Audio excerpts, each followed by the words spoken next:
Howdy, folks. Chris McLean back with yet another episode. And in the studio today, I've got Aidan from Jefferson Digital. And they help real estate professionals grow their pipelines and get more listings through systems and paid ads. Aidan, thanks so much for joining me on the show, mate. Great to have you here. Yeah, thanks for having me, Chris, and appreciate the intro. No, pleasure. So take us through why real estate? What is that something you worked in previously? Was it purely a strategic decision? How did the agency get started for you, and why did you decide to niche down to specifically real estate? Yeah, great question. I guess for myself, I've always had a bit of an interest in real estate, or more so one day kind of getting into the investing side, development side, Okay. whatever that kind of looks like. So it was kind of a natural thing. And I Mm. also knew that focus is really important, and I knew I had to niche down. And real estate makes a lot of sense for a couple reasons. Um, the first one is obviously that with real estate, you have a high transaction value. So for them, it makes a lot of sense from an ROI standpoint, um, and you can get those tangible results, and there Mm. is listings can be worth quite a lot, and Yeah. obviously, especially in this kind of state where it is a seller's market, that can also be the hardest thing to get when it comes to getting more sellers into your pipeline. So yeah, definitely a couple of things there. And then obviously, when kind of COVID came about as well, there was this, digital transition where a lot of agents kind of weren't on top of, or they weren't quite prepared for it as well. Yeah, it's very timely. You say it's definitely a seller's market at the moment. I know where I live, there's like literally every weekend, every auction goes off at a gangbuster price. So certainly since COVID, it's been a much different market. Did you find that you said that you found a lot of real estate agents so they weren't prepared for the digital component? Was it more that they're essentially live auctions and being able to go and um, do the visitations, that side of things, that physical side shut down, and they had to work out a way to communicate all that stuff Yeah, online? Was that the major issue? yeah, for sure. I guess that was kind of, when it was all initially happening, Mm. a bit of that. But even like this, it's kind of a lot of things have been pushing digital even before then, and this just Yeah. kind of accelerated what was actually happening. Mm. So Yeah. Yeah. for them, obviously virtual auctions became a thing, and we had a few of these other things, but even more so, like moving out of it, it just accelerated this, transition to being able to reach people at scale, Mm. on digital and through social media and some of these other platforms Yeah. that we can really leverage. And it Mm. was obviously a big kind of bottleneck for a lot of companies, or at least they weren't kind of taking advantage of it. Whether that's an agency themselves, an actual real estate broker, or even an individual agent. It was for a lot of them, it was something that was kind of a hurdle that, they're used to, doing a lot of these traditional activities that they've always done. And they Mm. hadn't really pushed into this space as much as they should have, let's say. Yeah. Yeah. Yeah. So where and how do you support? You sort of we talk about sort of paid ads, but specific platforms. How are you helping them build those pipelines? Are you just focused on kind of the ad component? Are you looking at that entire sales funnel, marketing program, strategy? Where do you sort of start and end with your service to help them build that pipeline out? Yeah, so it's something that's always evolving with us, because we're always trying to kind of Mm-hmm. innovate and be a kind of step ahead of the curve when it comes to Mm-hmm. that service delivery component. A Yeah. lot of what we do at the moment is um, you know getting in front of people at scale, on the lead generation side. Yeah. Getting more kind of listing opportunities, generating more people that want to get appraisals on their properties, and really build out that pipeline, through social media. And normally that's Facebook, Instagram, but definitely not limited to that. Mm-hmm. Like we are always kind of adding bits and pieces, and then obviously there's a component of that comes down to lead nurturing, have being in front of people across, whether that's having email follow up, or implementing something like SMS, Facebook Messenger.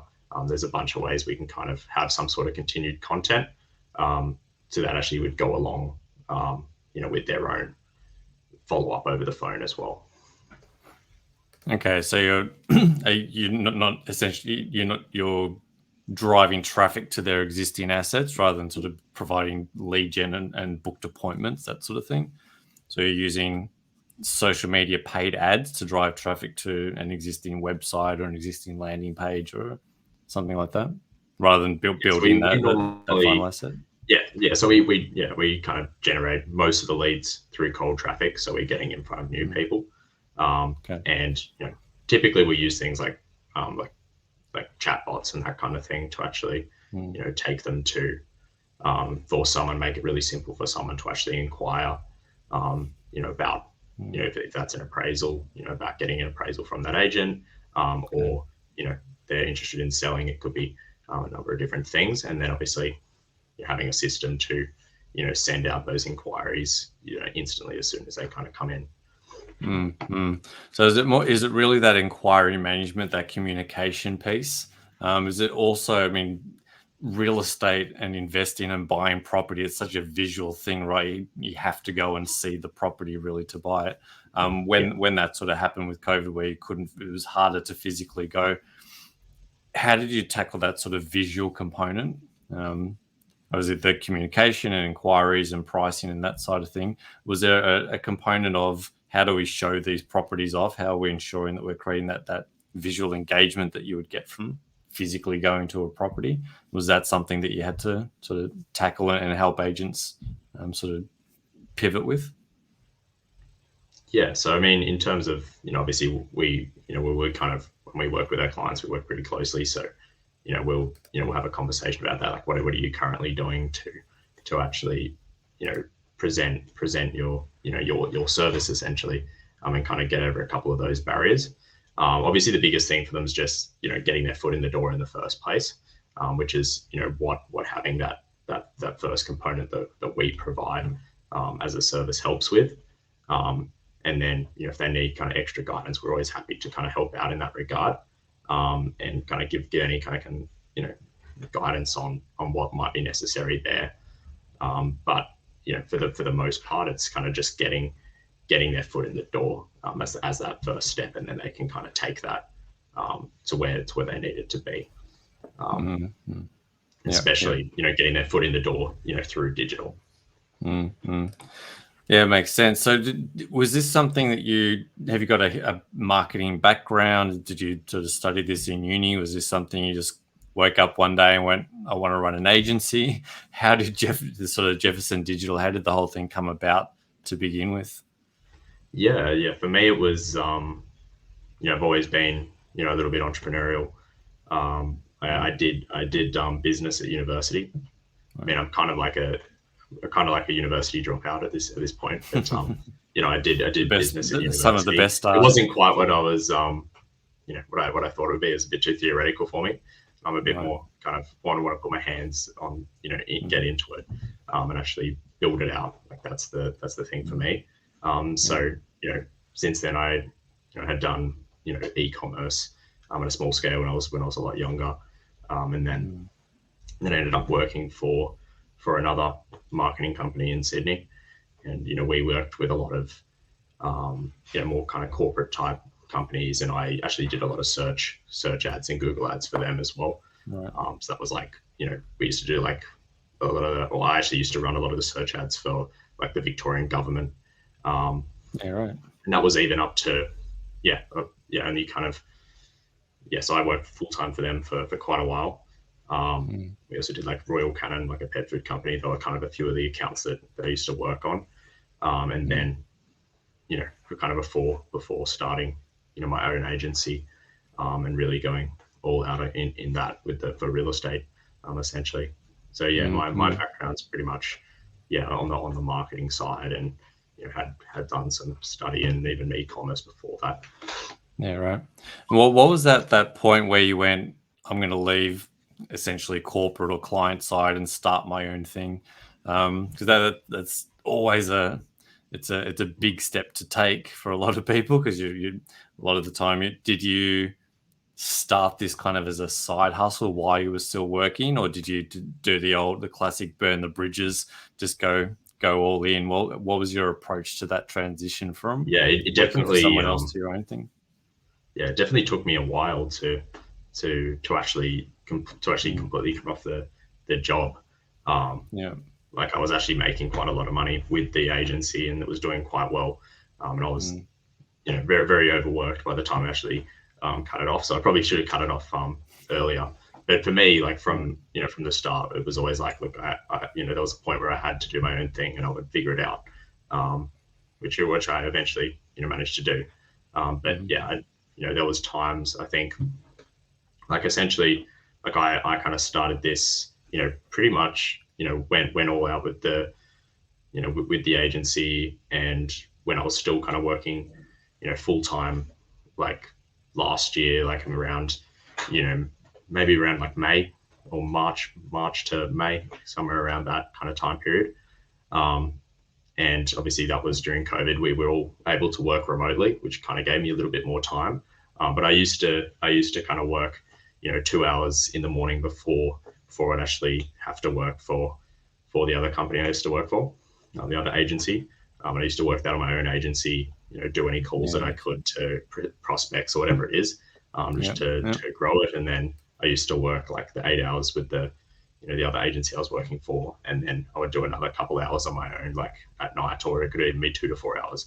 So, it was like those kind of, 12, 14 hour kind of days for quite a long period of time before I fully kind of, cut it off and was like, I can't operate like this anymore. Yeah. Good classic side hustle. So what was that defining point? Was it you had enough revenue in the business, or was it just you saw the potential and you're like, I as you said, I can't maintain 12, 14-hour days, and you just for your own sanity and mental health, you had to make a decision between, am I sticking agency side or am I doing my own thing? Was that kind of the decision point for you? It was definitely a bit of that, in terms of like, I couldn't, keep operating how I was. And, I was coming off of the back of like a month where, I onboarded like 5 clients in like 2 weeks or something. Right. So I literally just had this huge spike in kind of revenue. I think at this point I had like, we had like 12 like clients, like, and I was still working at this other agency where we had multiple accounts that I was supposed to be running as well. And that's when I was like, I've just got to do it. And enough's enough. Only so many hours and so much attention and energy. And it was like, highly profitable as well. So it was like, didn't really make much sense to keep trying to do both. Especially that's a good way to do it. My hourly rate wasn't really congruent with, with the stuff I was doing myself. Put it that way. I mean, that's a nice way to do it, where you build up your side hustle until it's a full-time hustle, or it's replacing, or it's as close to replacing your income, and you're ready to make that transition.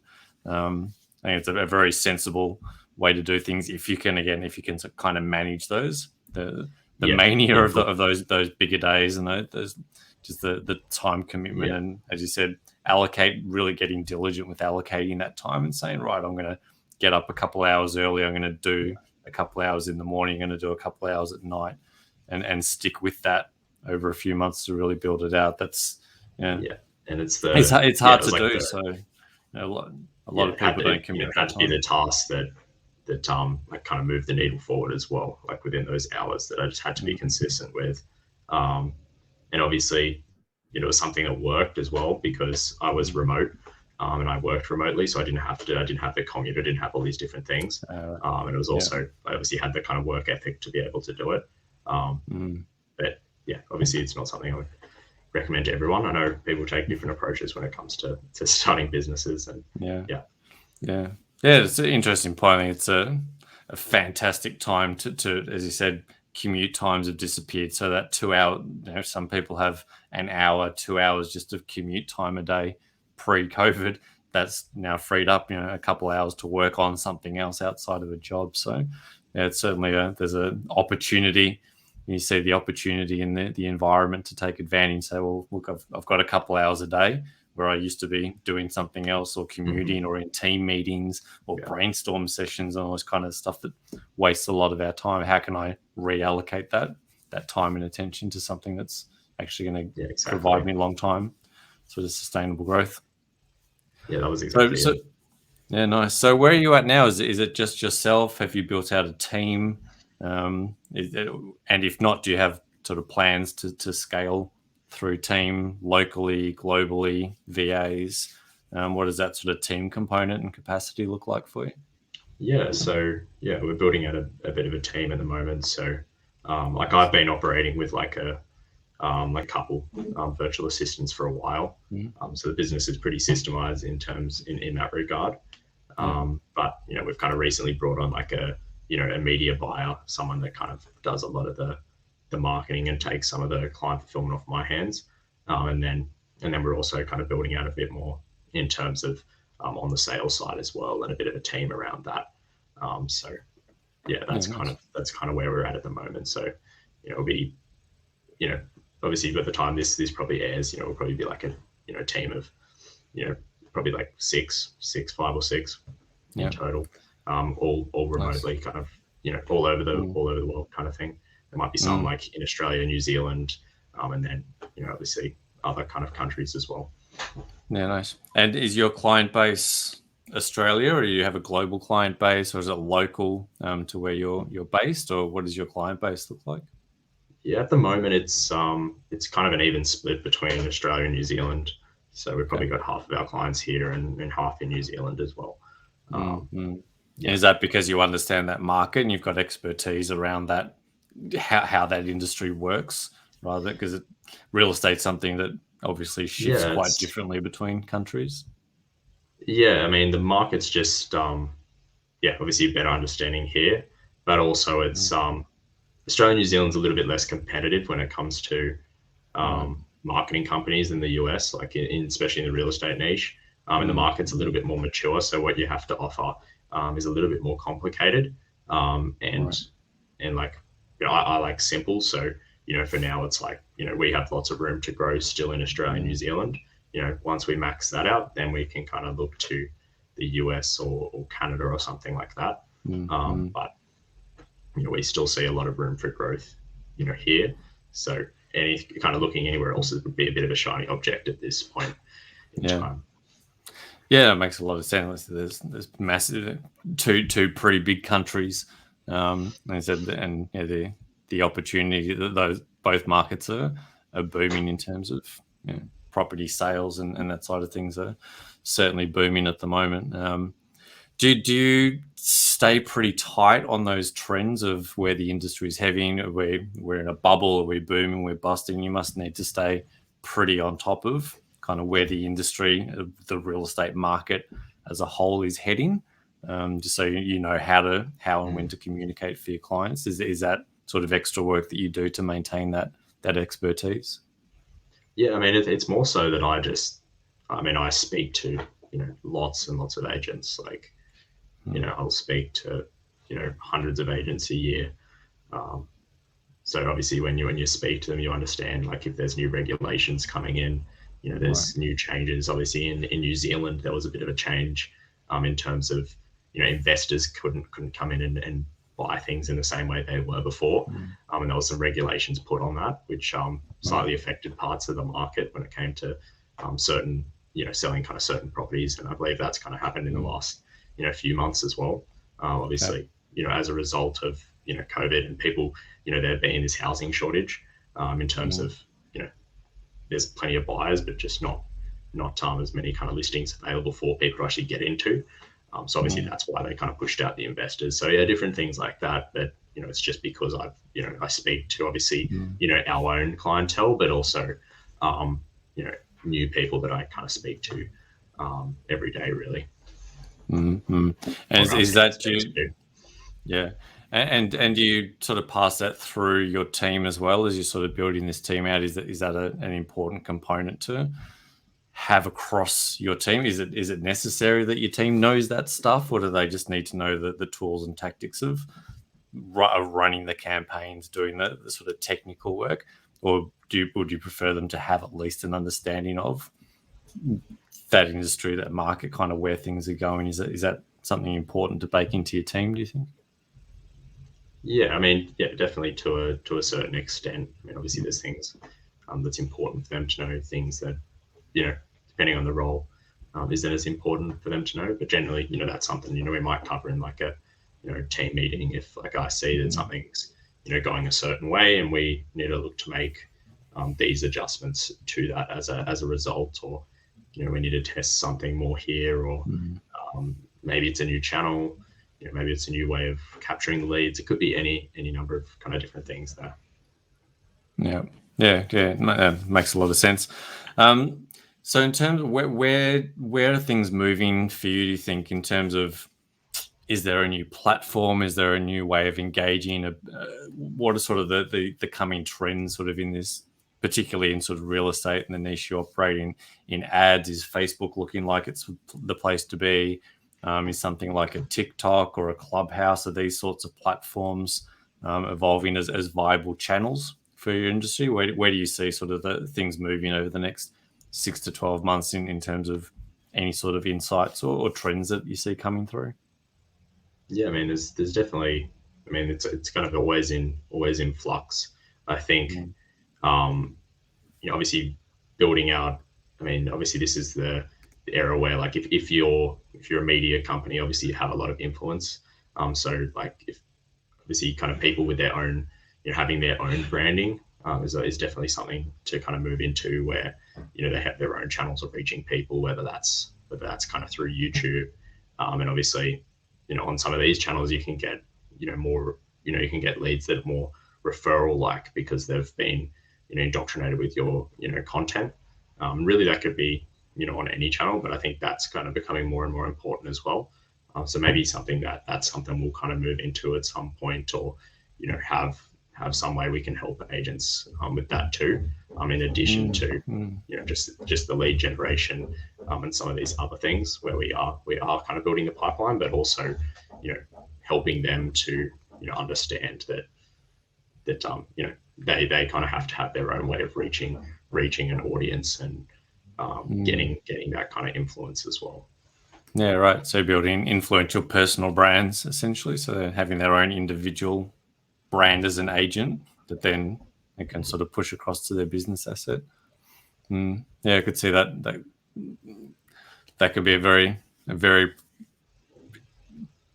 influential way to build influence. Obviously, I mean, they're in cool environments, they're in beautiful houses, they're in nice landscapes, and that people buy from people, right? So yeah, the more you can push that individual brand and that personality and character of the agent, could be a really interesting space to get more involved in. I could see how that could work really well, particularly for agents that are selling beautiful properties, and they tend to be very well presented and nicely dressed and all that kind of thing. So yeah. A lot of opportunity to build nice brands and really leverage the personal brand to help their sales. Interesting stuff. Mate, thanks so much for swinging by. If people want to find out more about Jefferson Digital, find out more about yourself, if they're agents looking to grow their brands or generate more pipeline, where are the best places for them to come and get connected with you? Yeah, so I mean, definitely, on our website, kind of jeffersondigital.com.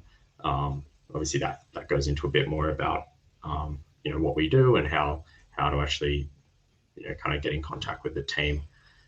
Maybe if you are an agent, we also, obviously, that link to our Facebook group is our new Facebook group, which is Real Estate Marketing and Sales Secrets. And obviously, we kind of go live in that group with different types of trainings and different things that to basically help real estate agents with a few of these things that we went over today.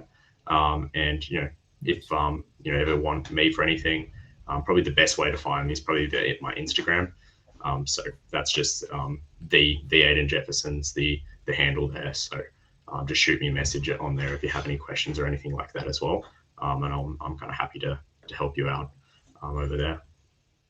Awesome, man. As always, I'll drop all those links in the show notes so people can pound those links and go get connected to Aidan. Mate, thanks so much for dropping by. Always interested to hear about what's going on in specific niches. Said real estate's a super interesting place. Thank you for dropping by the show and sharing your insights. I'm sure people have picked up a lot about where you've come from and sort of how you managed to get things going for yourself and how you're positioning yourself for the future. So, appreciate you dropping by. Yeah, thanks so much for having me on, Chris. Pleasure, mate. Thank you for swinging by. Thanks, everyone, for tuning into the episode, and we'll catch you on the next one. Cheers.